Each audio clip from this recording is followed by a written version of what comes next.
Hello, Timmy Nafso here, and I'm discussing the many hats of an entrepreneur. And there's this concept, as I mentioned previously, as it relates to how these hats of an entrepreneur are balanced and what entrepreneurs need to do in order to manage the many hats and the struggle that comes with that.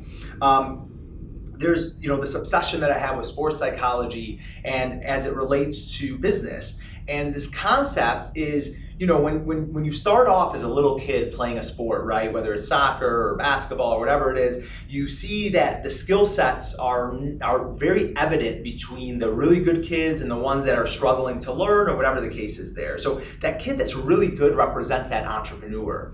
And when that kid is really good, let's just use soccer as the example, they will be on the field and they're dominating the entire game. If they have a limited amount of skills, they really can control the field. And they score, and they're really killing it out there.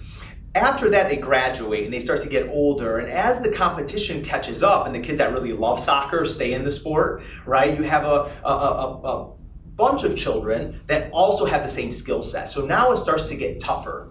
And what happens is the child will start to be put in a position. So it goes from do everything on the field, become a goalie, then become a defender, then become a midfielder, then become a forward, and try every single seat.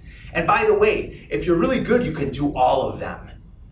Then they start to get towards middle school and they start to have a particular position. You are a center midfielder and that's your strongest position.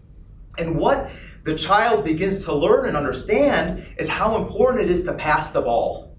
And they also understand that they cannot be the best at every single position on the field while the game is on.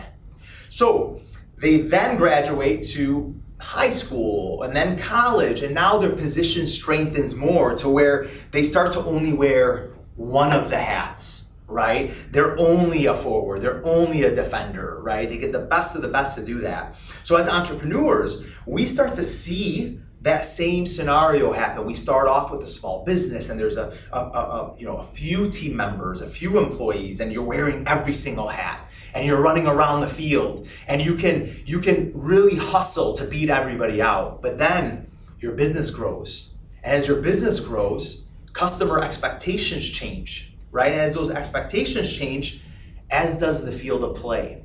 So a really cool concept as it relates to sports. If you're a sports fan, if you're an entrepreneur, I'd love to hear from you as to how you feel about this philosophy and what struggles you went through as an entrepreneur, as I have as well, growing my business from 8 people to now north of 70, 60, 70 people and planning on over 100 team members here.